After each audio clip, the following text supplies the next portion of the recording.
అల్లూరి సీతారామరాజు జిల్లా కొయ్యూరు మండలంలోని ఎంపీడీఓ కార్యాలయం ముందు 7 రోజులుగా న్యాయం కోసం శాంతియుత నిరసనకు దిగిన అక్క చెల్లెళ్లు కాకురు లోవదేవి, కాకురు సుధారాణిలను AP tourism director Killu Ramesh Naidu పరామర్శించారు. వారికి జరిగిన అన్యాయం ఏమిటని అడిగి తెలుసుకున్నారు. సంబంధిత శాఖల అధికారులతో నేరుగా కలిసి మాట్లాడారు.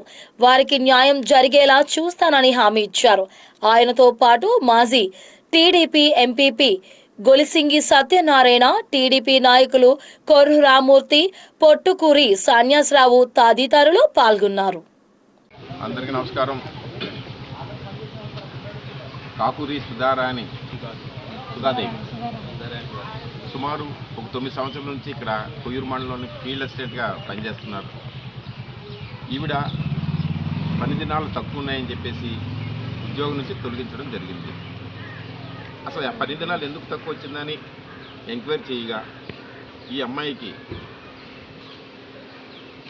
గర్భవతి ఉన్నప్పుడు 7వ నెలలోనే బాబాయ్ చనిపోవడం జరిగింది. దానివల్ల బెడ్ రెస్ట్కి నిమిత్తం ఒక 2 నెలలు తీసుకోవాల్సిన టైంలోనే ఈ అమ్మాయికి 10 దినాలు పెరగకుండా ఉంది. దానివల్ల మేము తొలగించామని చెప్పేసి అధికారులు అన్నారు. అంటే ఒక మానవత దృక్పథంతో ఆలోచించి ఈ అమ్మాయికి మళ్ళీ ఉద్యోగం చేసుకోవడానికి అని చెప్పేసి సుమారు ఒక 7 రోజుల నుంచి ఇక్కడ నిరసన కార్యక్రమం తెలియజేస్తున్నారు. ఈ విషయం తెలుసుకొని మేము ఈ అమ్మాయికి పరామర్శించడానికి వచ్చాము. అలాగే అధికారులు ఎంపీడీఓతో మాట్లాడాము, ఏపీడీ గారితో మాట్లాడాము, ఏపీఓ గారితో మాట్లాడాము, ఏఓ గారితో మాట్లాడాము. వాళ్ళందరూ కూడా యాక్చువల్గా ఈ అమ్మాయిలకి లేదండి ఆరోగ్యరీత్యా బాగలేని అన్న టైంలోనే ఈ అమ్మాయి 10 దినాలు చేసుకోలేకపోయింది. కాబట్టి ఈ అమ్మాయికి నేనైతే ఫేవర్గా మేము రాసి ఉంచామంటే రిపోర్టు అది పీడీ గారు ఆఫీస్కి వెళ్ళింది.